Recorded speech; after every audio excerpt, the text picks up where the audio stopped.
ఫలిస్తాడట. అతడు ఎలా ఉంటాడమ్మా? ఒక చెట్టులాగా ఫలిస్తాడు.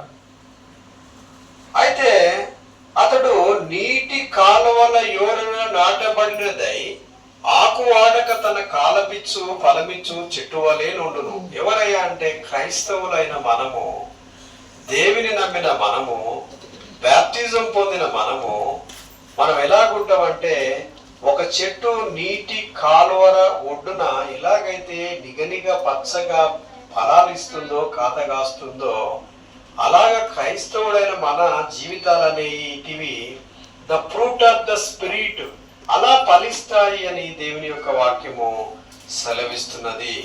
చూడండి, అతడు చేయునదంతయు సఫలమగును.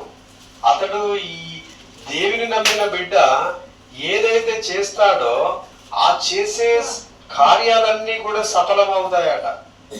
నువ్వు ఉదయాన్నే లేచి నువ్వు దేవునికి ప్రార్థన చేసుకొని మొక్కుకొని, దేవా నాకు ఈరోజు ఇది కార్యం కావాలని నీ మనసులో నువ్వు అనుకున్నట్లయితే నీకు తప్పనిసరిగా కార్యము సఫలీకృతం అవుతుందనే విషయాన్ని ఇక్కడ మనం జ్ఞాపకం చేసుకోవాలి ప్రియమైన బిడ్డలారా.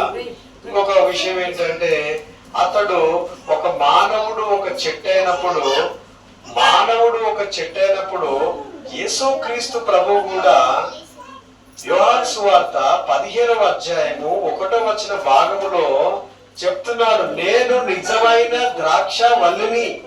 ఏమంటున్నాడమ్మా? నేను నిజమైన ద్రాక్ష వల్లిని అంటున్నాడు. అంటే మనమంతా కూడా ఎలాంటి వారము? మనం ఒక చెట్ల లాంటి వారము. చెట్లలో కూడా ప్రాణం ఉంటుంది.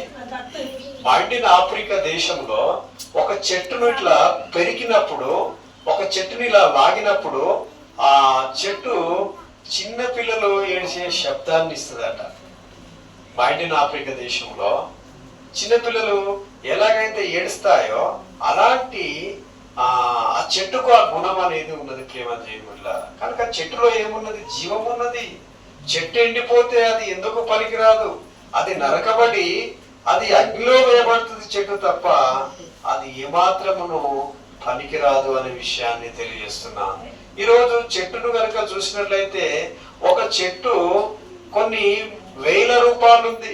ఒక చెట్టు మనల్ని కాపాడుతుంది, ఒక చెట్టు మనకు నీడనిస్తుంది, ఒక చెట్టు ఫలాలు మనకు కడుపు నింపుతాయి, ఒక చెట్టు కొన్ని ఔషధాలను పోలి ఉన్నది. ఔషధాలు అంటే ఏంటిది? చూడండి, ఒకసారి మనం గమనించాలి. చెట్ల పసరు తీసుకొచ్చి దెబ్బ తాకిన కాడ రాస్తే ఏమవుతుందమ్మా? గాయం అనేది మానుతుందండి. కనుకనే యేసుక్రీస్తు ప్రభు ఏమంటున్నాడు అంటే, చూడండి ఒకసారి మీరు గమనించాలి. యేసుక్రీస్తు ప్రభు ఏమంటున్నాడు? యోహాను సువార్త 15వ అధ్యాయంలో ఏం చెప్తున్నాడో మీకు అర్థమవుతుంది.